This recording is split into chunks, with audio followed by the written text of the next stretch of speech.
Welcome to continuing coverage of the World Healthcare Congress 2012. I'm here now with Scott Schell, who's with Alere, and we're going to talk about really two groups of people: seriously ill employees and also high-risk expectant women, who tend to make up the groups that really need intensive care. How do you provide this while managing costs, Scott? Well, you know, it's very interesting. If you look at employee populations, that 1% of the most complex care, whether it's chronic illness, cancer, or as you mentioned, high-risk pregnancy, can account for almost 30% of total healthcare spends.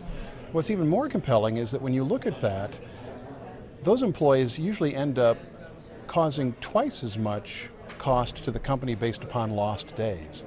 So we've really focused on developing a highly customized and very individual for each patient program that is quite holistic and brings to bear not only the management of the diagnosis that they've come to our care for, but really recognizes any other diagnoses that they may have, their family situation, any of their social needs as well. So would the company need to come to Alere and say, this is what we need you to help fill the void with, this package of care and plans for these types of people? Sure, you know, and every company is its own unique entity, and so most times companies will do a critical analysis of their patient population and their spend targets.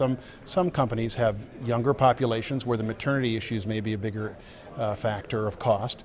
Other companies may have more mature populations, and their chronic diseases and cancer may be of a greater issue. And that, I think, coupled with a health risk assessment, really is the best foundation upon which companies can make the decision for what sort of needs and gap filling they should pursue. Okay, so we know these people, it makes sense that they might need more care, but really, what about the costs? How do you go about managing that?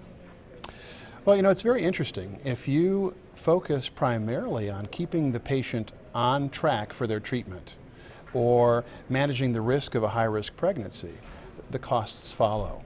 And so really, it's all about educating the patient about their disease, engaging them so they can be proactive and advocate for their care, helping to manage communication between their provider or providers, and then continuing that cycle until they reach their goals. And when we do that, we find very consistently across our partnerships with employers, insurance plans, and now increasingly hospitals and accountable care organizations, that the costs follow. Are you finding that employers are more receptive to bringing a company like Alere in to help manage this? Certainly. You know, we've partnered with some of the largest employers in the country, and as a result, we've gotten a lot of not only regional experience, but also industry-specific experience working with companies that have either self-insured plans or deal with health plans directly to cover their costs. And those successes have really helped us understand the market and make us very effective partners to help these businesses evaluate where their gaps are and then fill them. So the need and the call for it are clearly on the rise. And what else at Alere are you really seeing unique situations and where having a company like yours be involved makes a lot of sense? Well, you know, it's interesting because many companies really sort of lack a culture of health, and sometimes a single event can drive a dramatic change in that culture. I remember the case of a gentleman who was a mid-level manager in one of our larger company clients. He had a colon cancer, and he also had some pretty debilitating heart disease. And the reality was that his heart disease, left unmanaged, was really going to slow down his progress through treatment of this relatively advanced colon cancer.